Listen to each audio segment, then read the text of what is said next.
Hey folks, welcome back to section 8.1.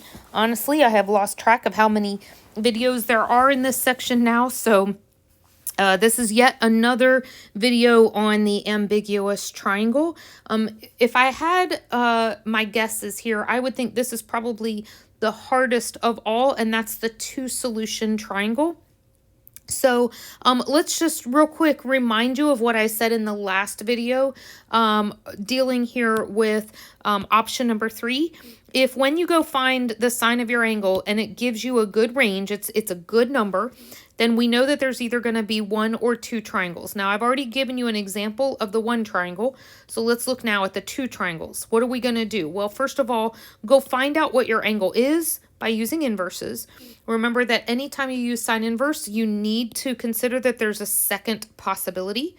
And so let's just assume that there is a second angle. And so we find that second angle by using supplementary angles, 180 minus B1. Again, that discussion was in the last video. Once you find that second angle, then understand that we can go look for the third angle on each of the triangles. So this is going to be the third angle in case 1 and the third angle in case 2. If angle C2, that third angle, makes sense, then there's two triangles. So in the last video, we found an angle that it ended up being negative. So that meant that that wasn't even a possibility. So let's go down to example 5. This is the two-solution triangle, so this one is going to take longer than any of the other ones to solve. Once again, I have in the margin, I've kind of put some steps for how to do this.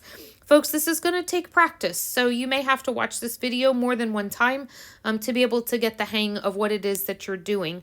So let's jump right on in. All right, so the first thing is I've got my handy-dandy list of givens here, and I've already created my chart. And as I look at this chart, if I were just not even thinking about the ambiguous case, I would say, I need to find angle B because I can use the law of sines on that. So that's exactly what I'm going to do. I'm going to go find angle B first. So let's set up the law of sines. We'll isolate the sine of B. We'll throw that into the calculator. We get a good value. It's between 0 and 1. And so we go ahead and continue to find angle B by using inverses. And so angle B is the 75.8 number. All right, now we used sine inverse. And anytime we use sine inverse, we need to consider that there might be a second case, a second set of solutions. And so right off the bat, let's say that we'll call this angle B1 in case there is an angle B2, just so that we can decipher the difference in them. So B2 then is going to be found by using supplementary angles. And so 180 minus B1 is going to be this 104 degree number. Store that one as well. Now, let's continue because we're still not entirely certain that there are two separate cases. So the next thing we're going to do to solidify that we know this is to go find angle C1, which is going to be right here, and angle C2. Well, when we find angle C1, we just are going to do this by 180 minus angle A minus angle B. And what we find is that angle C1 is 42 degrees, 42 and some change. So 42.8 degrees. Store that number.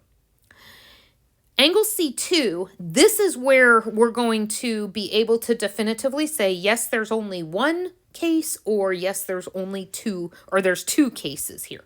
So let's go ahead and find angle C2.